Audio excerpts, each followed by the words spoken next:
Саулармысыз, хөрмәтләребез, дөрес юлдан тайпылма, дөреслек ул өйрмәдәй көчле диләр.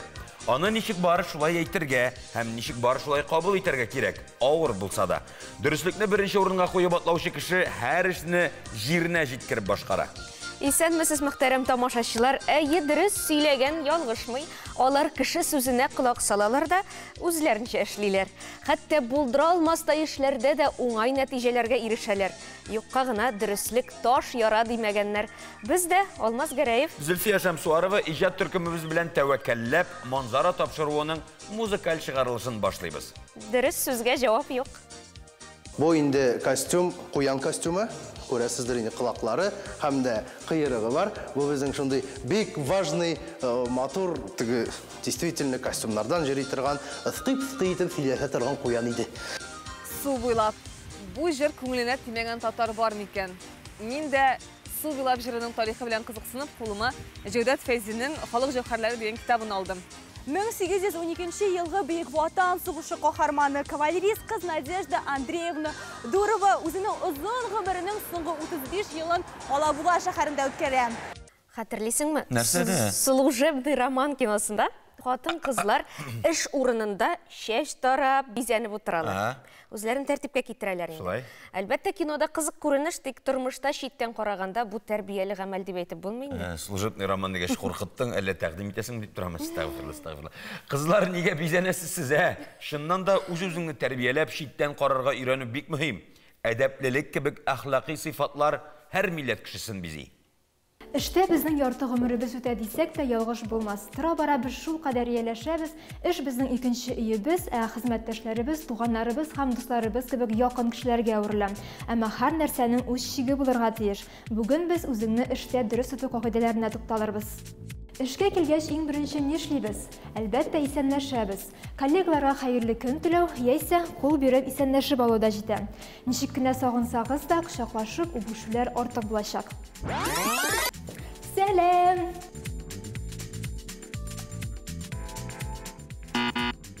Эш урыны сезнең йөзегез. Тәрбияле кешенең эш эшләрендә һәрвакыт тәртип була.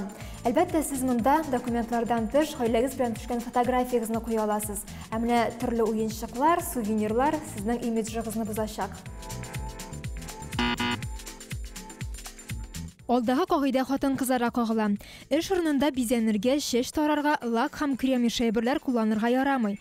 Коллегаларыгыз белән нинди генә яхшы мөнәсәбәттә булсагыз да, бу әле офисны моторлык салонына әйләндерергә ярый дигән сүз түгел.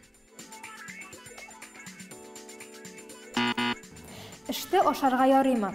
Әлбәттә, әмма билгеле бер вакытта һәм ашханәдә. Эш урынында исә чәй яисә каһвә эчеп алырга мөмкин, әмма бу да коллегаларыгызның игътибарын җәлеп итәрлек булмасын.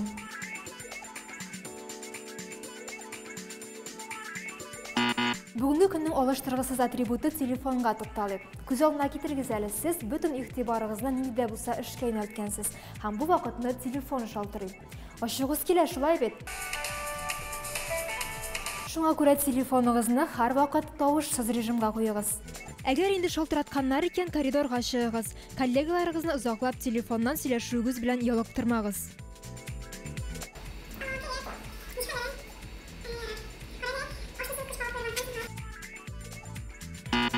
Эш урынында видео карау яисә музыка тыңлау мөмкинлеге туган икән, бу әле хезмәттәшләрегезнең дә шундый теләге бар дигән сүз түгел. Шулай ук өстәлгә бармак белән шакылдатып утыру, борын астыннан көйләү һәм компьютерыгыз белән сөйләшү гадәтен дә онытыгыз. Эшкә бер кайчан да авырган килеш килмәгез. Җиңелчә генә салкын тидерсәгез дә өйдә калуыгыз яхшырак. Үзегез турында гына түгел, хезмәттәшләрегез турында да уйлагыз. Алар эшкә вирус эләктерер өчен дә, сезнең төшкерү-йөткерүләрегезне ишетер өчен дә килмәй.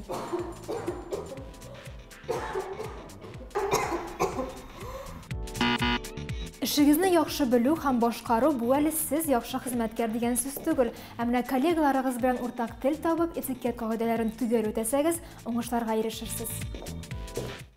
1812 елгы Ватан сугышы каһарманы, легендар кавалерист кыз Надежда Дурова Алабуга кызы.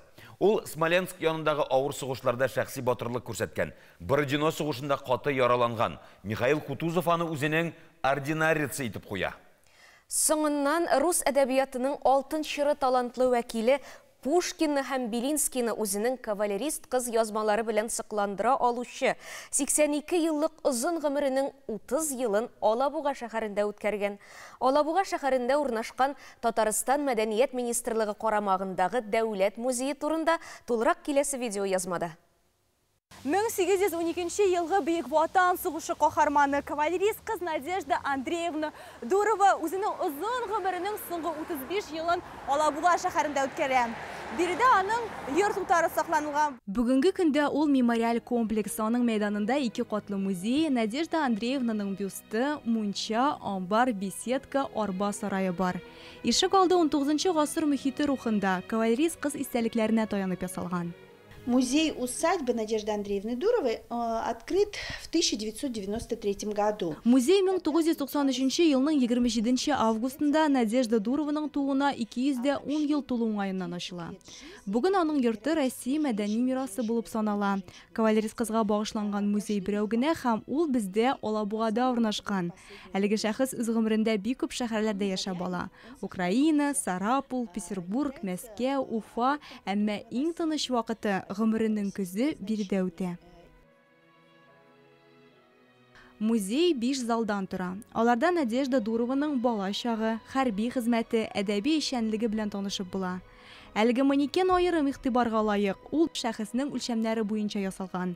Озын булмаган икән рус амазонкасы. Буе нибары 1 метр 64 сантиметр.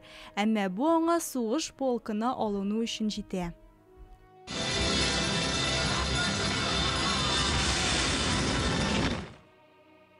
Тормышын хәрби хезмәткә багышларга карар кылганда Надеждага 23 яшь була. Иреннән киткән яшь балалы хатын бер кемгә дә әйтмичә, чәчен алдырып, ир-ат күлмәге киеп, сугышка барган атлы полкка йөрә. Ул үзен Корнет Александр дип таныштыра. 1807 елда Гудштадт шәһәре янында барган сугышлар вакытында Дурова яралы офицерны коткарган өчен Георгий тәресе белән бүләкләнә. Шул вакыт батыр солдатның хатын-кыз икәнлеге ачыклана. Корнет, вы женщина? Врать не имею мочи вам, ваша светлость. Женщина я. Что-с? Как смели вы комедию устроить из чести воинской? Хотела стать героем. Сер шишелгәч, аны өенә әти-әнисе янына кайтарырга тиеш булалар. Әлбәттә, кыю кыз моның белән килешә алмый. Император Александр I-гә үтенеч яза. Патша Дуровага армияда калырга рөхсәт итә һәм Мариуполь гусарлары полкына билгеләргә әмер бирә. 1812 елгы Ватан сугышында Надежда Дурова Кутузовның шәхси ординариясы була. 10 ел төрле хәрби походларда катнашып, 1816 елда отставкага чыга. Избрав для себя военную карьеру, став воином, она обрекла... Хәрби карьерасы тәмамланса да, Надежда Дурова үзенең гадәтләренә тугры кала. Шалбар кия, трубка тарта, ир-атлар арасында кычкырып сөйләшә, көлә, бәхәсләшә ала, аягын аякка куеп утыра. Этикет буенча хатын-кызлар алай эшләргә тиеш түгел, әмма сугыш ветеранына әлеге кагыйдәләрне бозу кичерелә. Киштәдә сез аның яраткан трубкасын күрәсез. Алабугада яшәгәндә Надежда Дурова язучылык эшенә керешә. Башта ул әсәрләрендә үзе күргәннәрне сурәтли, соңыннан яшәеш турында уйлануларын яза. 1839 елда аның 4 томлык повестьлар һәм хикәяләре басылып чыга. Бөек критик Виссарион Белинский язучының иҗаты турында сокланып сөйли торган була. Музейда Надежда Дурованың Александр Пушкин белән алышкан хатлары да бар. Через своего брата Василия она познакомилась с Пушкиным, и началась их переписка. Вот здесь в витрине... Пушкин үзенең беренче хатын 1835 елның 16 июнендә Александровка юллый. Җавабында ханым үзенең язмышын сөйли. Сугыш вакытында язган көндәлеген бастыруда ярдәм сорый. Язучы озакка сузмыйча үзенең замандаш әдәби журналында кавалерист кыз язмаларыннан үзекләрне урнаштыра. Залда аның хәзинә, убыр повестләре, Казан татарлары тарихын яктыртучы Нурбикә әсәре һәм язмыш уеннары романы бар. Соңгысында ул үзенең ни гаиләле булмагын аңлата. Биредә аның ирен яратмыйча кияүгә чыгуы ачыклана. Кыскасы, укымаган булсагыз, шушы китапларны табарга киңәш итәр идек. Алабуга ис китмәле матур җирдә урнашкан. Ул урманы дисеңме, ул су буе дисеңме. Халык җырлары безнең киләчәктә мәйданга киләчәк әдәбиятыбызга бер дә шөбһәсез нигез булачактыр. Минем сүзләрем түгел, бейік Туқайнықы. Су буйлап жырын Георгий Ибушев, Зыхра Сахабиева, Мирсейт Сыңғатуллин, Халида Бегичева, Сайда Мухамаджанова башқаруларында ишеткәнегез булса да, әлеге жырның язылу тарихы белән таныш булмаска да мөмкин. Киләсе видео язманы игътибар белән карыйк. Безнең Академия театры 1942 елның җәендә Татарстан районнарына гастрольгә чыкты. Идел буйлап Камага таба барабыз. Кич иде. Без артистка Галима Ибрахимова белән палубада утырабыз. Каяндыр алдан, пароход борыны ягыннан бик моңлы җыр ишетелә. Барып карасак, аскы катта кисмәкләр арасына пысып утырган бер яшь кыз ниндидер без ишетмәгән яңа моңлы көйгә җырлый.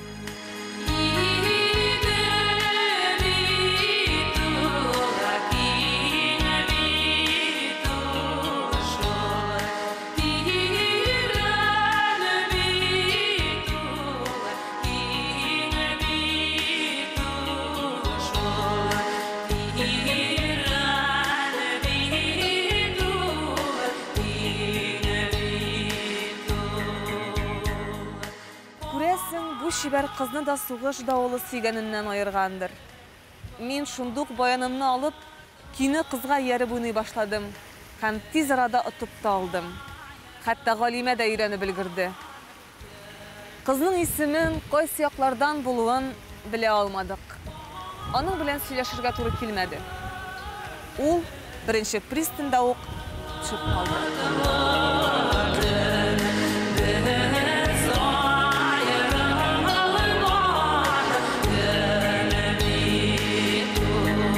Бу көйне мин башка сүзләр белән Чаллы районында да ишеттем. Аны Зифа Басыровага өйрәттем, ди Рукия Ибрахимова.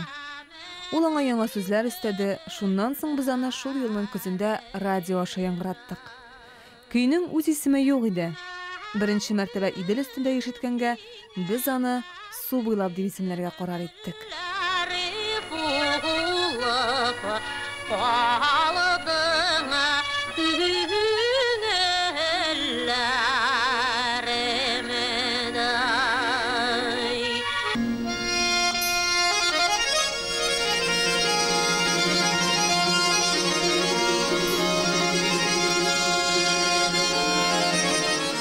Халыкныкы дип язылган бу җырның көй авторы Рукия Ибрахимова үзе дигән фикердә бар. Чөнки ул заманда профессиональ композитор булмасаң, җырыңны радиога язмаганнар. Ә халык җыры икән, рөхсәт бирелгән.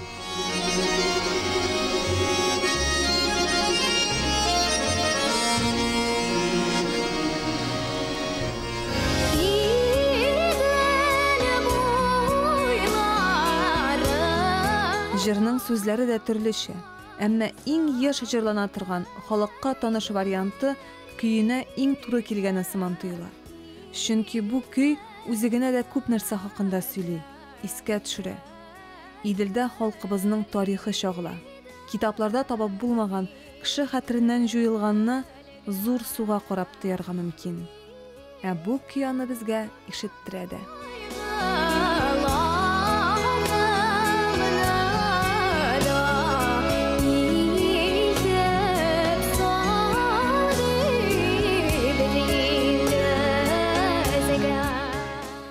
Барыбыз да җәйгә әзерләнә. Әтиләр дә, балалар да.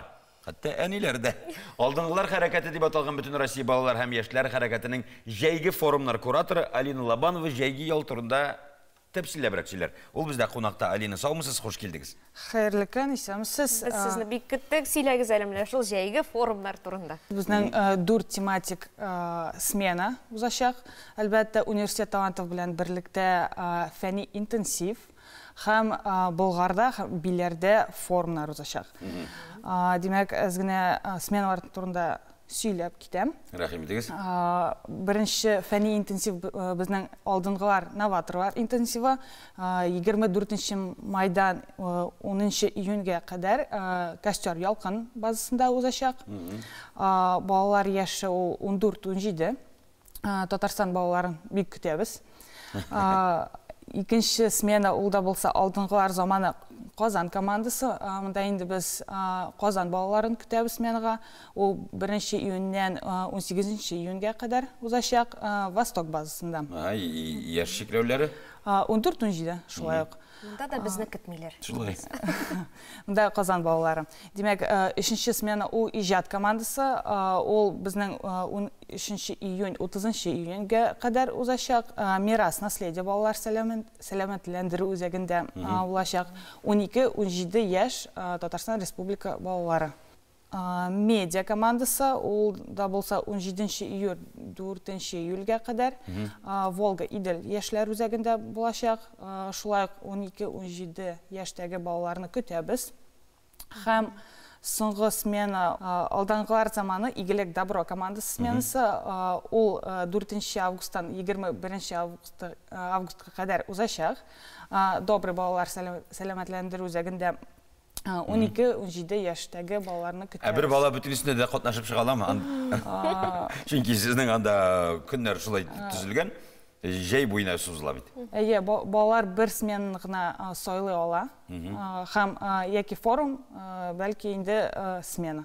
Екі форум біздің Бұлғар жерінде өзашақ, июнь-июль ойларында. Хам бір форум Билерде, Сәлет ұяшмасы білән бірлікте, август 7-11 августа өзашақ. Әлігі мәғлүмәтлер білән тұлырақ қойда танышып бұла?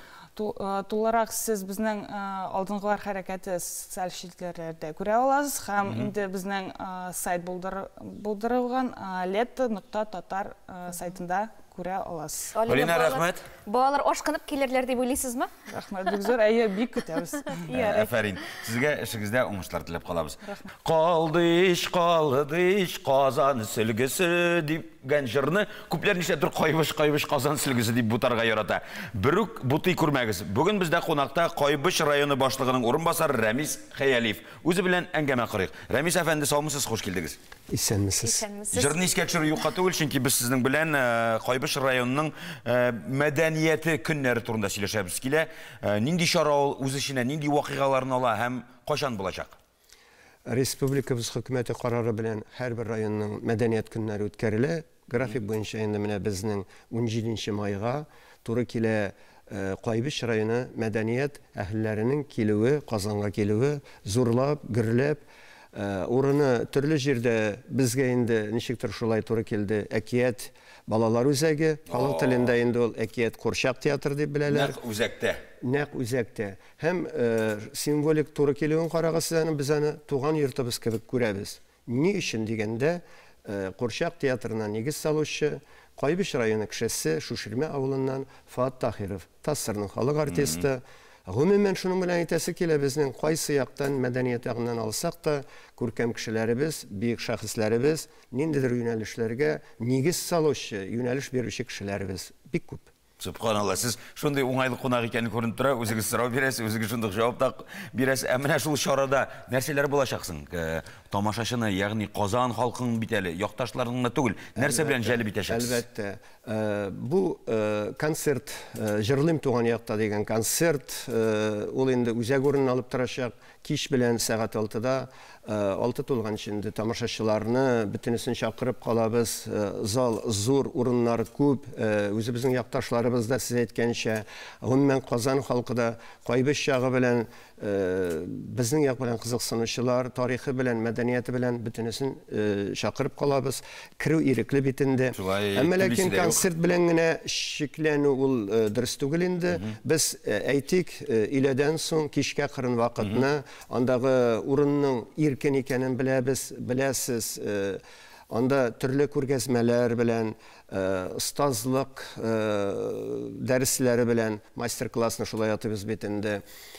Бик күп төрле һөнәрлекләр, кәсепләр белән күрсәтмәкче булабыз. Бу инде сәгать 4-ләрдә башлана.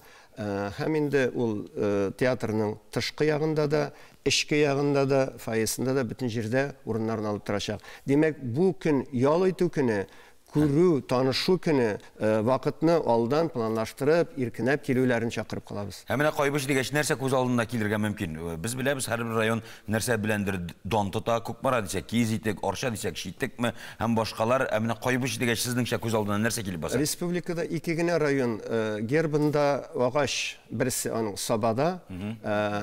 Мин бу очракта Сабаданда зуррак күрер идем, чөнки Имән, Кайбыш имәннәре ул инде Кайбышның да бренд буларак кабул итәргә була. Республиканың да, чөнки Имән ул инде бик күп эшләнмәләр элекке заманда, хәтта тимерне күп очракта Имән алыштырган. Төзелеш материал турында әйтергә дә юк инде. Без бераз мактанырга яратабыз бит инде. Кышкы сарайның, Зимний дворецның күпчелек имән эшләнмәләре, паркетлары, ишекләре һәм башкалары, алар барысы да, хәтта Петербургның төзелешләре имәннән, безнең Кайбыш имәненнән эшләнгән. Әлеге күргәзмәдә дә күреп булачакмы? Күреп булачак. Хәзер инде әйтергә кирәк, элекке шикелле имән кисмәкләр ясау, имәннән шаналар бегү, арбалар ясау. Ул инде бераз кимегән, әмма ләкин башка төрле һөнәрләре бездә җитәрлек. Мисал өчен, шүлмәкчедән күрмәкче дигәндәй, безнең бик атаклы шүлмәк чыгару, ясау бик киң таралган булган. Ул шүлмәк гади генә әйбер түгел, аның нинди борынлысы, борынсызы, авызлысы, авызсызы. Шуңа күрә шүлмәк чыгарудан алып, төрле кул эшләнмәләре 15 төрле юнәлештә күрсәтәчәкбез. Алла берсен. Менә демография ягыннан мактан аласызмы? Чөнки районнардан, авыллардан безнең халык кача, авылларда кеше кими дип зарланалар. Сез нәрсә әйтергез бу турыда? Әлбәттә, авыл тормышы ул бөтен җирдә. Ул Күкмарадан да нинди генә хәлдә булмасын. Ул Балташтан да, Арчадан да, Кайбыштан да кызганча каршы кешеләр кими, яшьләр. Яшьләр инде менә сез, без укырга дип китәбез дә, матур гына монда яхшы икән дип Казан каласымы, Мәскәү каласымы, шулай утырып калабыз. Беләм мин җир эшен дигән булып. Әйе. Әмма ләкин менә мин һаман әйтергә яратам инде, Ходай бар ул. Bir вакытта да авыл бетә дип мин кычкырып йөрмәдем, һәм кычкырганны яратмыйм. Шушылай туры килде ки, тарих үзенең сәхифәләре белән М12 трассасы килеп керде Татарстанга. Һәм ул килеп керде Кайбыш районының диагональ буенча бер ягыннан алып икенче ягына бик зур урынны тәшкил итә. Һәм хәзер инде безнең бик зур гасыр курылышы, төзелеше бара. Мин ышанам, яшьләр беренчедән китүе тукталыр, һәм икенчедән кайтырлар, бик күп предприятиеләр ачылыр, бик күп эш урыннары булыр дип. Шуңа күрә Кайбышның киләчәген якты күрәбез. Шулай да мактанырлык якларыбыз күп, Рәмис абый. Һичшиксез. Халкыбыз Ничек була ул мактанырлык якларыбыз күп? Нәрсәне аңлата бу? Сәнгать ягыннан да мәсәлән, менә ничек әйтә аласыз, менә нинди данлыклы шәхесләр чыккан безнең якларыбыздан. Зөлфия үзебезнең якташыбыз, шуңа күрә горурлык хисе белән әйтик әле. Син авыл кызымыны, мин бит сине шәһәр кызы дип йөрим һаман. Олы Кайбышның балалар тудыру йортында туган ул, һәм шушы уңайдан әйтеп тә китеген Зөлфиягә уңышлыгына исән-сау котларга язсын. Һәм шушы рәвешле сәнгать. Менә сәнгатьнең төрле якларын алыйк. Мисал өчен, Абдулла Тукайны, арчалар әлбәттә инде күтәрәләр безнең Тукай, безнең апош диләр. Әмма ләкин Маттыйгулла хәзрәт булмаса, халык телендә шулай кабул ителгән бит гасырлар буена. Тукай булмаса иде, Маттыйгулла булмаса, әгәр дә уланы беренче татар кешесе Әл-Асхар дини университетында гарәп илләрендә укып кайтып, шушы үзенең дустының, ахиратының малайын эзләп табып Уральскида алмаса, үзенә кулына тотып шигырь язарга өйрәтмәсә, һәм шул ук вакытта үзенең улы шулай ук Камил Мутыгый Әл-Асхардан укып кайтканнан соң шушы мәдрәсәдә укытмаса, шушында типография ачмаса, шушылай итеп Тукайга эш бирмәсә, аны үстереп, иреклек биреп, үстереп җибәрмәсә, шагыйрь иттереп, үзенең ярдәмчесе һәм гомумән бик шәхес иттереп, Булар берсе дә булмаган булар иде. Һәм менә без бүгенге көндә шуны әйтәсем килә. Уфадан Идрис Газиев килә, бик күп мәдәният шикелләре кайта. Үзебезнең Кайбышыбызда Камил Мутыйгының 140 еллыгын билгеләп үтәбез. Кем соң ул Камил Мутыйгый дигән сорау Нияз Акмал шундый поэма язып калдырды. Ник дәшмисең Кайбыш дип. Менә без бүген дәшәбез. Камил Мутыйгый birinci matbaagachi, birinci yazuvchilardan birinci jurnalistlardan түгел, ул birinci professional artist, muzikant. татар кешеләре арасында. Чөнки ул музыкаль белемне алган һәм шуның нигезендә алып киткән. Ну, кемдер әйтә инде, пар ат җырының көен авторы. Ай булбылымны да ул язганын аны таныйлар инде. Әмма ләкин мин бүген әйтәсем килә. Үзебезнең гимн, туган тел җырының чынлыкта авторы дип камил мөтегене танырга кирәк, белергә кирәк. Чөнки халык язды дигәч тә, аны халык утырып язмый. Шундый халык теленә күчкәч инде халыкны кулы. Бик шәхесләребез тагын да бүгенге көнгә күчкәндә дә инде без әлбәттә Лидия Әхмәтованы сәхнәгә чыгарачакбыз. Лена Бишарина кебек горурланырлык яшьрәк артистларыбыз әлбәттә буларны чакырабыз. Зөлфия генә үзен итәрә. Сүз жакташ булып чыктыгыз. Мен сезнең белән аралашкач, шундый горурлык хисләре туды. Бик зур рәхмәт сезгә. Менә иң матур сүзләрегезнең берсе шул булды. Бу булмаса, булай булмаса, тегеләй булмаса, булай булмаса иде. Менә шул излеклекне югалтмыйк, имәннәрегез шауласын, кайбыч көннәр гөрләп үтсен. Эшегездә һәм шул мәдәниятне үстерүдә сезгә бары тик уңышлар теләп калабыз. Бик зур рәхмәт. Димәк, тагын бер кат кабатлап 17 май Шәршәмбе көн Әкият Курчак театры керү ирекле булышлай. Кайбышлар белән танышасыз килсә, Әкият Курчак театрына рәхим итегез дип безнең белән сау булаша Кайбыш районы башлыгының урынбасары Рәмис әфәнде Хәялиев. Кунакка килгәнегез өчен бик зур рәхмәт сезгә. Менә син зур йылдыз, танылган артист. Мин әйтәсеңме? Шулай бит инде. Сиңа зәвыклы кичәләрдә, дәрәҗәле очрашуларда булырга туры килә. Көннәрдән бер көнне сине бүләкләргә дип Россия Милли театраль премиясы Алтын битлек фестиваленә чакырсалар. Силә шундый рәхәт силә. Кызыл келәмнән дә үтәргә дисәләр, син мондый тантанага нинди кием кияр идең? Халыкны ничек шаккаттырыр идең? Күтәрдең дә шап итеп җиргә төшердең дип әйттең. Киемең генә табар идең аның, шакырсыннар гына. Андый вакытта Лилия Гыйззатуллина да ярдәмгә килер. Ул инде хәзер мода өлкәсендә тәҗрибәле белгеч. Лилия, рәхим ит, сүз сиңа.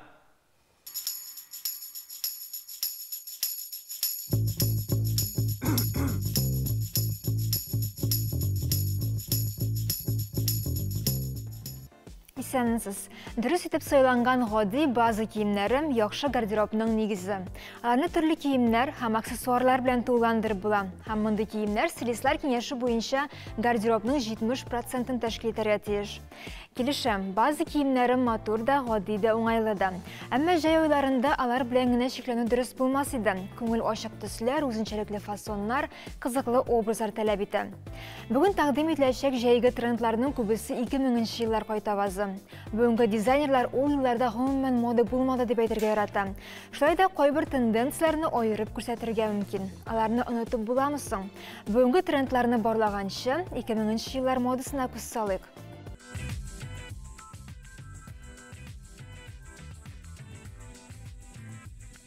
21-нче гасыр поп җырчылар алып килгән мода белән башланып китте.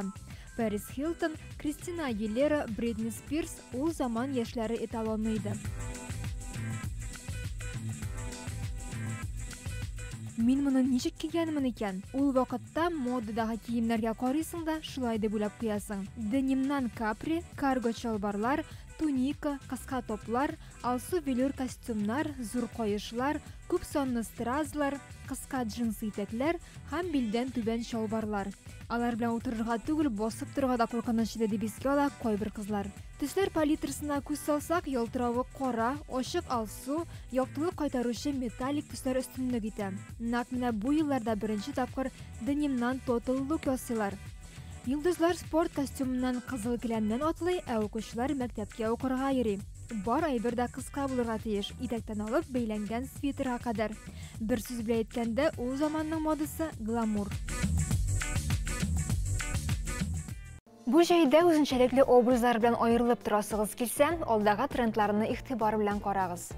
Subversive, punk, grunge стилендәге сетка киемнәр бу җәйдә актуаль.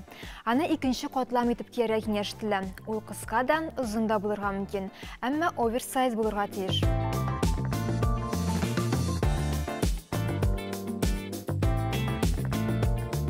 Икенче тренд комби деним. Бер карашка ул пэтчворк кебек.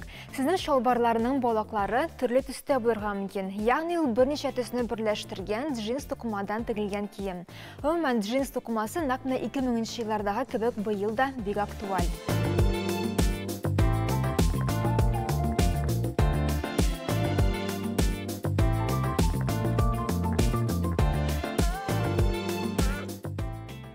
Джинс темасын дауам етіп, джинс аксессуарларының да актуаль болуын айтып ұзарға керек. Шынки бұл 2023 ел йо жәйінің ең күшлі тренді болып санала. Джинс оя киімі, сумка, бош киімлері бұларның барысында қоланып, тотал деним образын бұлдырға да мүмкін.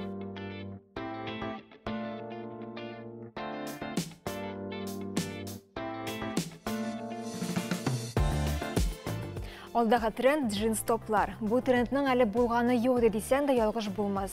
Ол яңа тренд. Айрыша гәүдәгә сыланып тұрғанлары актуаль булачак. Әміне осқа өлішке бұл шырақта киңрәк киімнәр дә сайларға була. Металл төсле тукыма да яздан җәйгә күчә. Айрыша мондый төстәге аксессуарлар актуаль булачак. Сумка, аяк киемнәреннән босоножка, балетка, туфли. Аларны нейтраль киемнәр белән килештерергә мөмкин. Винтаж кедларда модаға қойта. Соңғы елларда біз қолын тобанлы кроссовкаларға үстінік берсек, винтаж кедлар яссы тобанға моданы қойтара десек та ялғыш болмас. Біз аны классика деп те атай алабыз. Өте көрінмәлі киімнер жәйгі моданың негізін тәшкіл етті. Ұзын күлмәклер, итәклер, балаклары жерге тиеп тұрған шалбарлар да модадан. Юқа трикотаж, ауыр бәрхет, атлас, шифон, ұзын күлмәклер мендігіне тоқымадан болса да, бек мотор назақатлы көрінә.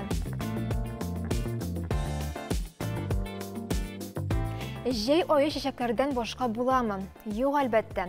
Шешек мотивлары елдан ел біздің киімлерге күшуін дәвам итә. Дизайнерлар аның яңадан яңа формуларын тәкъдим итеп кенә тора.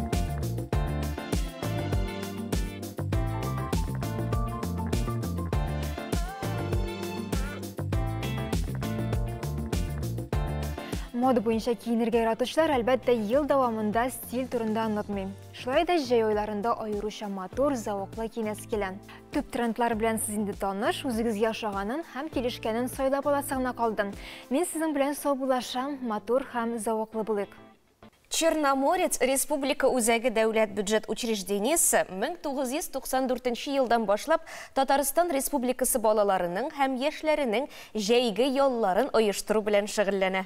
Бұлар хақында һәм башқа яңалыклар белән без әлбәттә Татарстан Яшьләр министрлыгының матбугат хезмәтенә җитәкчесе Зилә Гыймазова белән сөйләшеп тулырак мәгълүмат тупларбыз. Зилә, сәлам.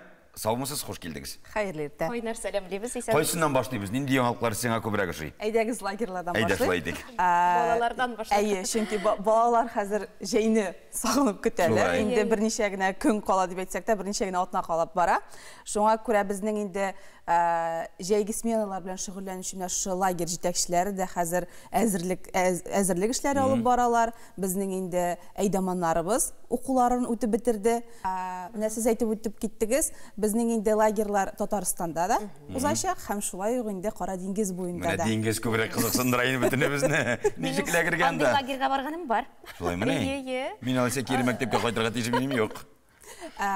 Бу Кара диңгез буендагы ялны оештыру белән безнең Черноморец үзәге шөгыльләнә һәм шулай ук Акбарс сәләт оешмасы шөгыльләнә.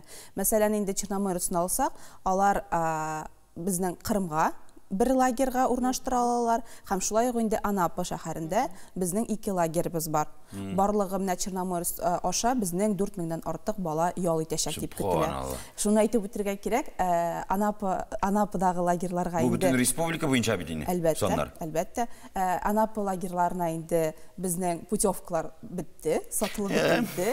Ләкин Кырымга әле безнең путевкалар бар. Безнең инде Акбарс сәләт базасына да әйтеп үтәсем килә. Монда инде менә беренче сменага да кабул итүләр әле дәвам итә. Шуңа күрә һәр теләге булган кеше менә хәзер июньнең башыннан ук ял итәргә китә ала. Лагерьнең дәвамы ул 15 көн. 15 көн дәвамында балалар инде монда төрле мәдәни чараларда да катнаша. Монда инде мастер-класслар, төрле кешеләр белән очрашу, безнең Россия күләмендәге төрле галимнәр белән очрашу, төрле укытучылар белән очрашу. Төрле чараларда, әлбәттә, төрле мәдәни чараларда, мастер-классларда үзеңнең бар яклап та син байыта аласың. Бу мәктәп балаларына гына кагыламы яки студентлар да катнаша аламы? Бу мәктәп балаларына гына кагыла, Черноморец лагерьларына безнең 7 яшьтән алына, Сәләт Акбарс лагерьна безнең 12 яшьтән балалар кабул ителә. Аңлашылды. Тагын нинди яңалыклар бар? Шулай ук инде безнең менә студентлар дип әйтеп киттегез. Студентлар өчен бик күп Алар форумнар эшкә әзерләнәчәк, шулай бит. Әлбәттә. Беренчесе инде аның менә шушы студентлар отрядлары буенча алар эшкә әзерләнсә, Алар да диңгезгә барырга ашкыдадыр инде, әйме? Әлбәттә, менә хәзер инде безнең нәкъ шушы балаларны сәламәтлеген ялын һәм сәламәтлеген булдыру өчен безнең инде әйдәманнар менә укулар үтте, безнең студентларыбыз аларның әйдәманнары булачаклар. Һәм шулай ук инде төрле өлкәләр буенча, мәсәлән, төзелештә баранда, проводниклар да бар вагоннарда, һәрберсе үзенең укуларын үтә һәм безнең яшьләр инде отрядлар кысаларында баштан нидер әзерлек үтәләр алар, булай гына эшкә әзерләнәләр. Һәрберсе сертификат ала, укулар, анасын экзаменнар бирәләр, экзаменнар биреп, иң яхшылары гына безнең инде төрле сменаларга кабул итәләр. Әйдәман булыр өчен бик тырышырга кирәк. Җәйге ел файдалы үтә, акчада эшләү мөмкинлеге бар. Студентлар отрядлары. Монсы да аңлашылды. Тагын инде яңалыклар бар. Безнең яңалыклар күп һәм шулай һәр студент, һәр яшьләр 14 яшьтән 35 яшькә кадәр безнең төрле форумнарда катнаша ала. Россия күләмендә төрле форумнар үтә. Менә мәсәлән инде аның беренчесе менә хәзер гаризалар кабул ителү бетте. Татарстаннан 10 кеше катнашырга тиеш. Шул 10 кешене сайлап алу этабы үтә безнең. Шум дип аталган Калининградта медиа форум үтәчәк. Монда инде журналист, блогерлар гына түгел, шулай ук режиссерлар, сәхнәнең төзелеше өчен, бүтән нәрсә өчен җавап бирүче барлык халык катнаша ала. Шундый зур чара, медиада үзеңне сынап карыйсың килсә, үзеңнең әле анда алай гына да түгел. Шулай ук проект белән катнашып 1 миллион сумга кадәр акча алу мөмкинлеге дә бар. Шуңа күрә катнашырга була дип әйтүем. Яшьләр өчен бүтән мөмкинлекләр дә бар. Икенчесе аның менә Таврида, ансы Кырымда үтә. 3000 артык кеше катнашачак. 3000 артык кеше катнашу көтелә. Бу инде Таврида форумы июньдә башлана, октябрьгә кадәр төрле сменалар. Менә быел Россия күләмендә остазлар һәм укытучылар елы дип игълан ителде. Айырым шушы өлкә буенча да безнең направлениялар каралган. Бу якын тирәдәге яңалыклар, әйме? Син хәзер ирек бирсәң, бүтән еллыкын сөйләп бетерәсең. Сездә кыскасы урам сугам җилгәрәм, үзем тиеп җибәрәм, әйме? Үзегез тәрбияләп укытып үстерәсез, үзегез студент языйсыз, эшләтәсез, бер-берсен укыта, аннары инде 35 җиткәч, Аллага шөкер дип озатып каласыз матурына, әйме? Менә мөрәҗәгать итүчеләр, кызыксынучылар бармысың? Яки менә бу яңалыклар, менә шушы мөмкинлекләр алар ничектер күләгәдә генә каламы? Кызыксыналармы балалар һәм яшьләр? Әлбәттә кызыксыналар. Безнең инде социаль челтәрләрдә барлык яңалыкларда чыгып бара. Мәсәлән, форумнар буенча булса, инде аерым социаль челтәрләрдә безнең эшләп килә. Ягъни онлайн режимда хәзер менә сорауны биреп, шул сорауга шушы вакытта син җавап таба аласың. Менә шушы форумнарның әле берничәсен генә санап үттем. Алар бик күп, лагерьлар кирәк икән. Шулай ук безнең министерство социаль челтәрләренә дә мөрәҗәгать итәргә була. Без барлык сорауларга да җавап бирәбез. Тиз җавап бирәбез, 1 сәгать эчендә җавап бирергә тырышабыз. Шулай ук инде безнең коллегаларыбыз, төрле оешмалар да эшләүчеләр дә, җитәкчеләр дә, алар үзләренең социаль челтәрләрен карап торалар, сорауларга оператив рәвештә җавап бирәләр. Шуңа күрә яшьләргә иң мөһиме иренеп ятмаска кирәк. Шулай битараф булмаска кирәк. Кызыксынмыйча мөмкин түгел, монда яңадан туып, яшьлеккә кайтып. Әлбәттә, менә кирәк икән лагерь, кирәк икән форум, кирәк икән менә грант миллион аларга була, кирәк икән эш, кирәк икән квартира да бирәбез. Субханаллах. Шуңа күрә яшь гаиләләр квартира безнең төрле конкурслар үтә, министрлык 4 конкурсны җитәкли, шуңа күрә төрле юнәлешләрдә эшлибез. Рәхмәт. Зилә түгел һәм ашык җавапларың, әйбәт яңалыкларың өчен рәхмәт яусын. Эшегездә уңышлар теләп калабыз. Хәтерлисеңме? Хәтерлим. 2008 ел иде, 30 август шыбырдап яңгыр ява, без камера күтәреп яшьләр тукталышын чыра идек. Менә әлдә ярый хәтер бар. Ул безне кирәк булган сайын үткәннәргә алып кайта һәм кайчандыр кичергән хисләребезне яңарта ала. Үткәндәге агачлар, тыкрыклары, үткән бәйрәмнәр, үткәндә калган яңгырлар, үткән заман китаплары, Яңа Гасыр телеканалының үткәне дә игътибарга лаек. Аның тарихын искә алыйк. 20 ел Яңа Гасыр каналы эфирда. 20 ел без Татарстандагы барлык вакыйгаларны яктыртып барабыз. 2008 елның 16 майында Казанга танылган телевизион алып баручы Елена Малышева килде. Сәламәтлек саклау министры Айрат Фәррахов белән бергә алар Республика клиник хастаханасы, балалар республика клиник хастаханасы укыту үзәген, төбәк ара клиник диагностика үзәген һәм башка саулык оешмаларын карап чыктылар. 2016 елның бу көннәрендә Казанда самбо буенча Европа чемпионаты булып үтте. Команда зачетында Россия җыелмасы җиңүгә иреште. 2019 елда исә Рөстәм Миңнеханов Төркиягә эшлекле сәфәргә барып кайтты.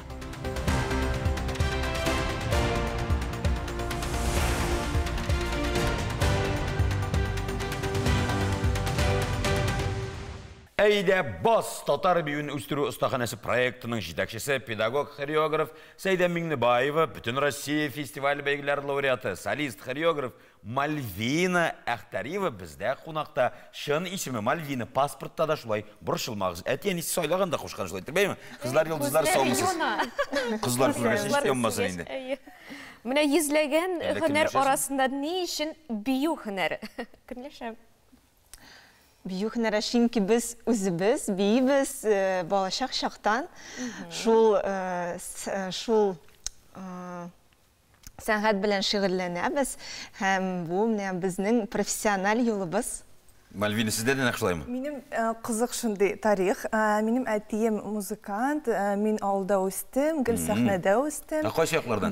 Мин Пермский край, Суксунский район. Суксун поселок, авылдан, Истәк авылы. Менә әти белән шулай үстем сәхнәдә. Һәм минем төп профессиям мин табиб. Әйе. Биюче табиб. Нинди юнәлештәге табиб? Биюче табиб. Мин хирург диген там. Юк, педиатрияны бетергән идем, хәзер косметолог. Субханалла. Әйтин бу бит инде менә дигән һөнәр, табиб, косметолог өстәвенә педиатрия, биюче һөнәренең акчасына караганда табиб та бар күбрәк бит инде. Ничек өстенлек ала алды бию? Менә минем әним бит тоже табиб. Мин шуңа күрә әти кыда тартканым, әни кыда тартканым. Әйе. Төп эшем табиб һәм инде бию минем биюсез булмый. Шуңа күрә минем күңел халәт һәм инде мин Казанда яшим хәзер. Эшемдә инде шул риваят ансамблендә биим. Мәфәри. Биюндә би давылында давылый. Булай булгач әти әни булгач әти көтүче әни укытучы мин көтүдә көтим укыда мин. Шуның ортасы артист килеп чыккан дип әйтте. Сәйдә, синекен белдек инде сине бәләкәй чактан биим дисең, беренче генә кунагыбыз түгел. Менә шул әйдә бас татар биюен үстерү проекты ничек туды һәм кемнәр анда ләгә катнаша ала? Беренче нәрсә әйтәсем килә, хәзерге көне 20-21 майда сезне чакырам. Әйдәбас татар биюенең үстерү остаханасы фестиваленә. Кемнәр тели бөтенсендә килә ала? Программа 2 көнгә бик бай, бик төрлечә һәм ирекле керү белән программасылары, мероприятиялары Каушама, бер сылма. Ирекле. Бу бию түгел, бу сөйләшү. Ирекле керүдә мероприятиялары бар. Әйдәбас фестиваленең төп максаты татар биюенең байлыгын күрсәтергә. Чөнки күп кеше белми дә татар биюенең нинди төрләре бар икәнен. Менә Мальвина ул Пермь татарлары һәм бүген сез күрерсез нинди Пермь татарларының биюләре, лексикалары төрлечә. Казан татарларының... Синдә Казан татарым? Мин Казан татары. Элеонора Гомәрова, ягъни Умерова дип йөртәләр анда? Астрахань татары бию бии. Әйе. Менә бүген сез күрә аласыз нинди ул төрле була татар биюе. Кызлар, үзегезнең кайларда булганыгызны да сөйләп китегез әле. Сез бик күп фестивальләрдә дә, бәйгеләрдә дә катнашасыз бит. Чит илләрдә дә бик күп буласыз дип беләбез. Мин әйтеп китим, минем ансамбль Пермдә бар, Гүзәл Шулман бию ансамбле. Менә шул ансамбль белән инде без бик күп йөрдек, Россиядә йөрдек инде, Казанга бик килеп, гелдә килеп торалар инде. Крымда булганы бар, Әмі ләкин инде шетелге шыққаны бар. Біздің ел сайын менә әлі бұл хәлләргә, пандемияға қадар жайгіде біз гастрольларға ерейдік. Италияға, Испания, Венгрия, Сербия, шул шетелдерде тоже ерейдік инде. Субханалла. Бейшіге сөз етмәгіз, бей ұстара дейлер, қызлар, йылдызлар қонаққа келген үшін рәхмет еусын. Әқәзір біз манзара тапшырың сәхнәсін сізге тапшырабыз. Рәхәтләніп, ұт шығарып, біздің тамашашыларыны сүйіндіріп алығыз әлі. Демек, Қазан, Перім һәм Әстерхан татары бию білен сіз біздің тамашашыларыны шақ қытырашақсыз. Рәхим етіңіз.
Театр костюмларын көз алдына кетірейік. Ярлы ябағайның сәлемелері яки хан сарайында хизмәт итүчеләрнең бай киім салымнары, дәрәҗәле хәрби киемнәр барысы да сихри рәвештә кеше турындагы мәгълүматны тамашачыга алдан ук җиткерә. Костюмларның кайбер детальләре персонажның хылкын күрсәтә, пьесадагы вакыйгалар агышын, хәтта тарихи бәрелешләрне дә тасвирлый. Театр костюмнары спектакльнең иштәлеген байытып, тамашачыны тәэсирләндереп, хәтта артистка карата мәхәббәтне көчәйтергә мөмкин. Киләсе видео язмада әтнә театр костюмнарын күрербез.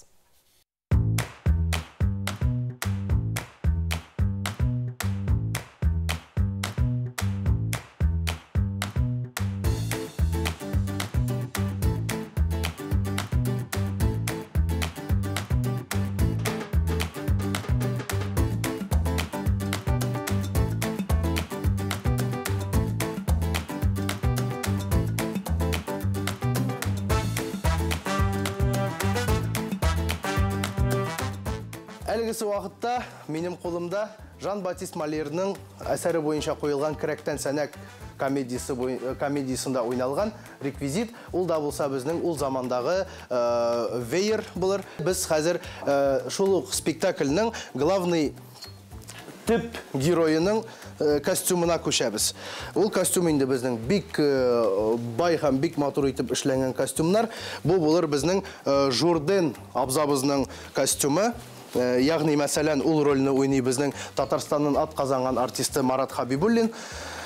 Менә шушындыйрак костюмнар безнең инде шулай ук художник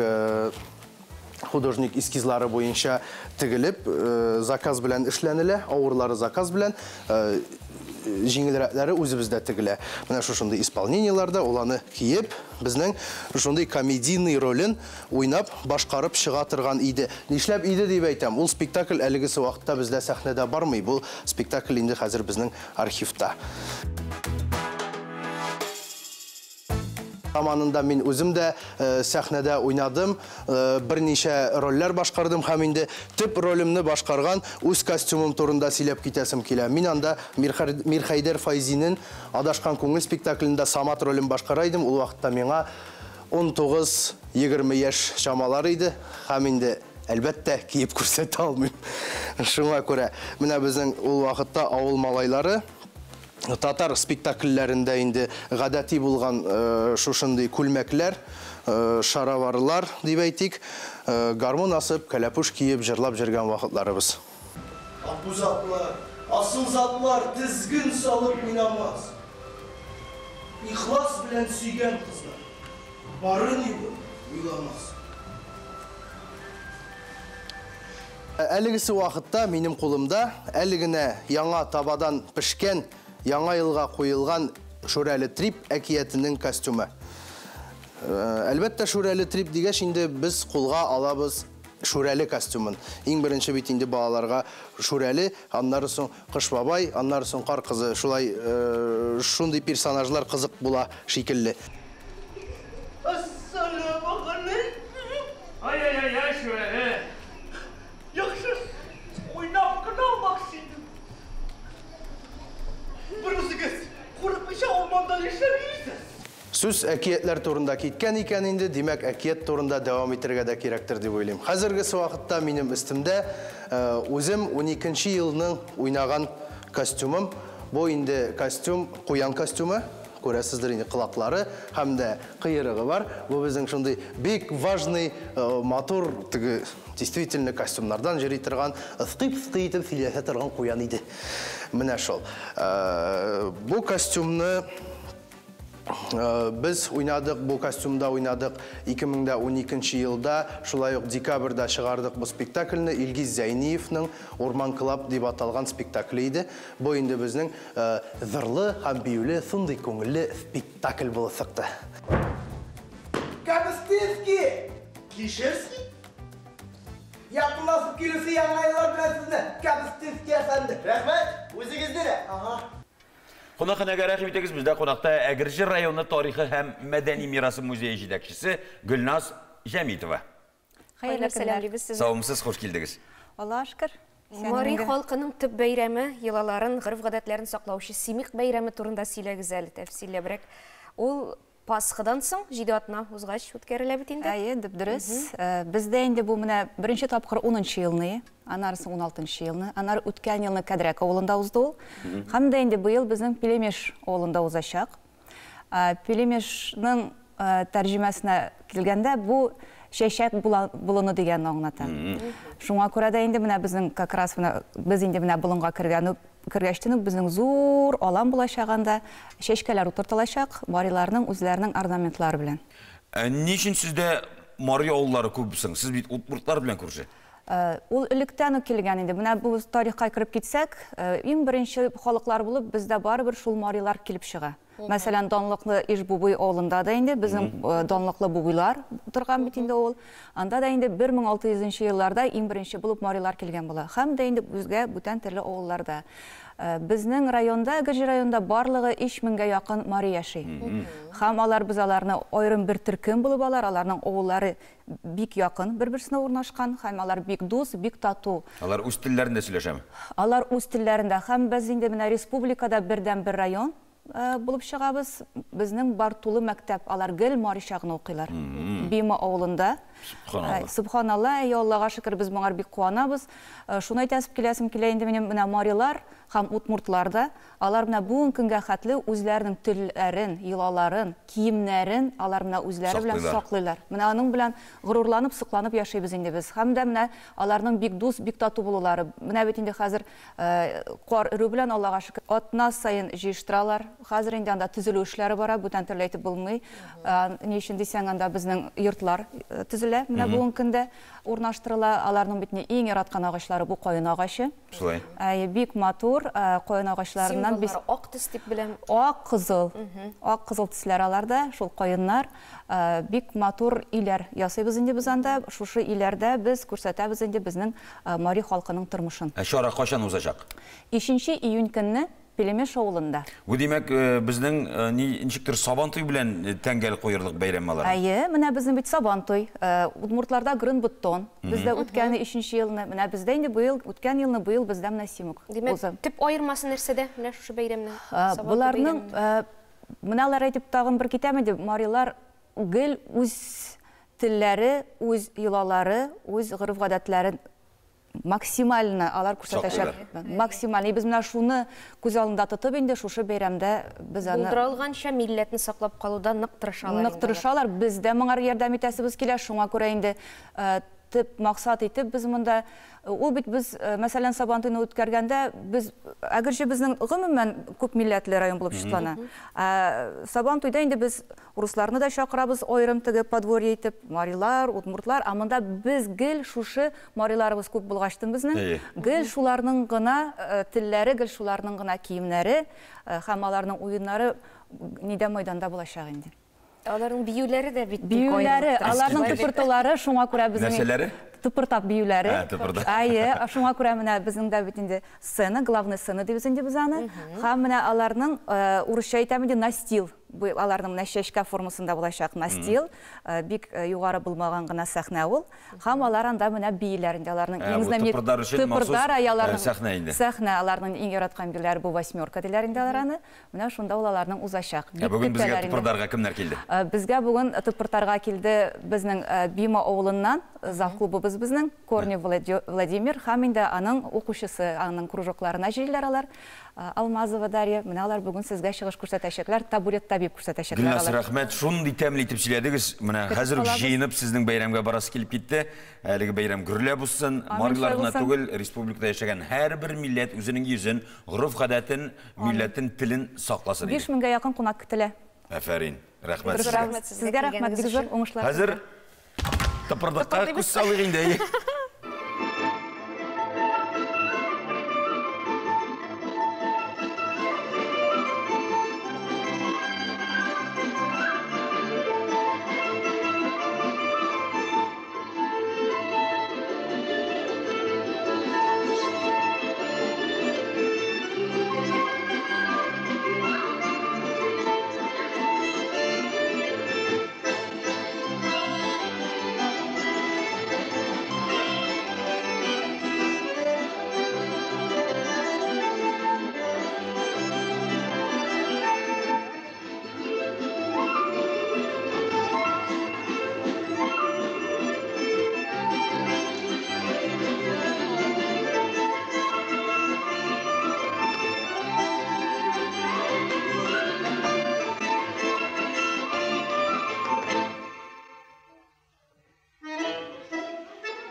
Әфәрин, Субханалла. Шын халықшан башқару. Бию сәнғаты халықлар белән халықларны таныштыра. Буыннар белән буыннарны қауыштыра.